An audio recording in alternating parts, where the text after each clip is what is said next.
Hello friends, welcome to I exam B. I am Sushil Ragade, ex manager Reserve Bank of India. और आज के Hindustan times में एक बहुत ही अच्छा आर्टिकल आया है। उसका जो हेडिंग है वही हेडिंग मेरे वीडियो का है। तो RBI needs to examine which four key challenges. अगर हमें ग्रोथ को सपोर्ट करना है तो आरबीआई को कौन से फोर जो चैलेंजेस है उसको एग्जामाइन करना पड़ेगा। और आरबीआई ग्रेड बी का जो एग्जाम है, प्रीलिम्स में इतना यूज़ नहीं है इसका, लेकिन मेंस एग्जाम में ईएसआई के डिस्क्रिप्टिव में, फाइनेंस के डिस्क्रिप्टिव में, उसके बाद इंग्लिश का पेपर में अगर रिलेटेड आता है तो यूज़फुल है, और इंटरव्यू में भी काफ़ी ये यूज़फुल है। तो चलो वीडियो स्टार्ट करते हैं। तो हिंदुस्तान टाइम्स है, इस पेपर में भी कुछ कुछ अच्छे आर्टिकल्स आते हैं। तो आप, मेरा टेलीग्राम चैनल है उसका मैं लिंक देता हूँ, वहाँ पर मैं रेगुलरली जो अच्छे अच्छे न्यूज़पेपर है उसमें के जो अच्छे आर्टिकल है वो मैं पब्लिश करता हूँ, तो आप वहाँ से पढ़ सकते हैं। तो ये आर्टिकल मुझे बहुत ही इंपॉर्टेंट लगा डिस्क्रिप्टिव जो पेपर होता है उसके एंगल से। री imagining how the reserve bank functions, ठीक है, ये हेडिंग है। और यहाँ पर देखो, ये जो पैसेज है ना, मैं आगे इसको जूम करके दिखाऊंगा आपको अगले स्लाइड में।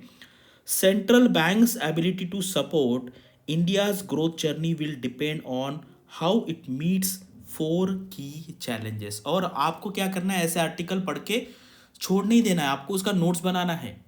एटलीस्ट एक पेज का भी तो भी आपको नोट्स बनाना पड़ेगा, तभी आप एग्जाम में उसके बारे में लिख पाओगे। और कुछ कुछ चीज़ें आपको रटनी भी पड़ेगी, मैं आपको बताऊंगा ये कैसे याद रखना है। Risk management, then consumer protection, autonomy and accountability. तो ये चार चैलेंजेस के बारे में उन्होंने बताया है।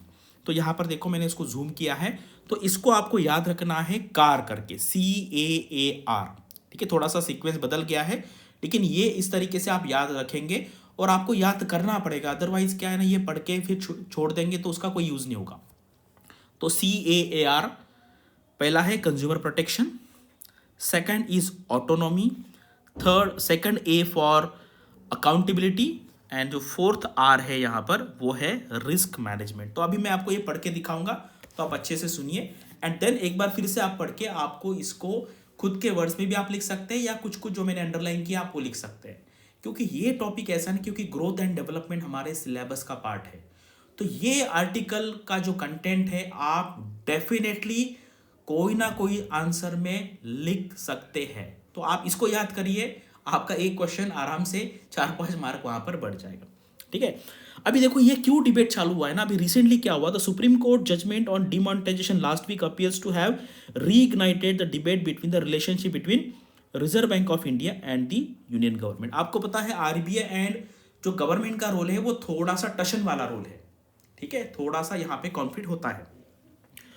इसीलिए तो आपको पता है ना, रघुराम राजन जी को क्यों फिर से अपॉइंट नहीं किया, उसके बाद उर्जित पटेल जी ने बीच में क्यों छोड़ा, ठीक है, और अभी शक्तिकांत दास क्यों आए। ये तीनों के पीछे आरबीआई का जो हेड होता है, नाबार्ड का जो हेड होता है, सेबी का जो हेड होता है, ये एक टाइप का पॉलिटिकल अपॉइंटमेंट होता है।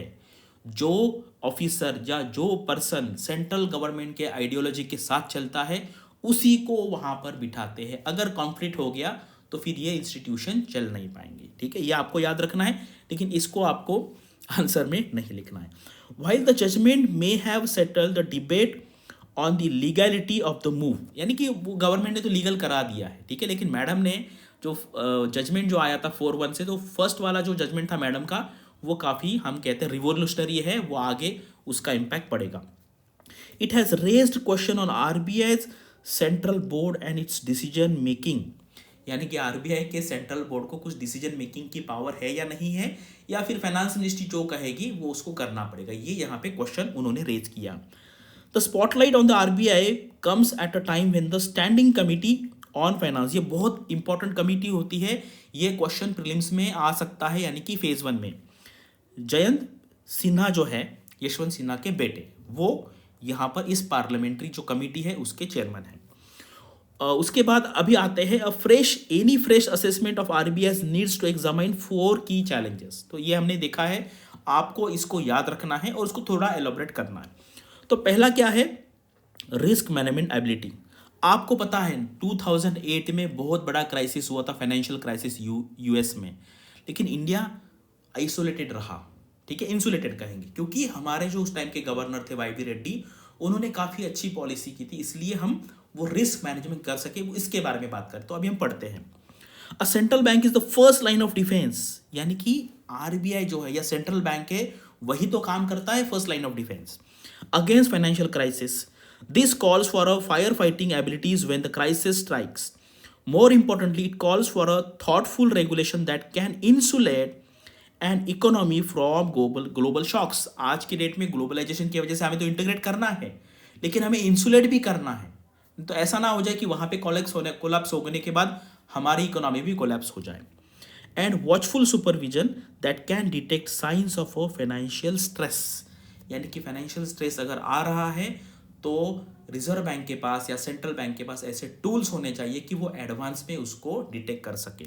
ठीक है, तो अभी ये आरबीआई रेगुलेटरी फोरबियंस एक वर्ड है, इसका मतलब होता है कैपिटल फोरबियंस, यानी कि बैंक को एनपी हो रहा है, उनका कैपिटल कम हो रहा है, कैपिटल इरोड हो रहा है, तो भी उनको बैंकिंग कर देना। यानी कि रेगुलेटरी फोरबियंस का मतलब होता है कि यार ओवरलुक कर लो, यानी कि जो करना है कर दो, हम ज़्यादा उसमें आपके बीच बीच में नहीं आएंगे, ये एक्चुअली अच्छा काम नहीं है। ठीक है, रेगुलेटरी फोरबियंस का मतलब होता है कि वो जो बैंक्स जो काम कर रहे हैं कुछ बुरे काम, जैसे एनपीए बढ़ रहा है, उसका वो रिस्ट्रक्चर कर रहे हैं, इसको अनदेखा करना, इसका मतलब होता है रेगुलेटरी फोरबियंस।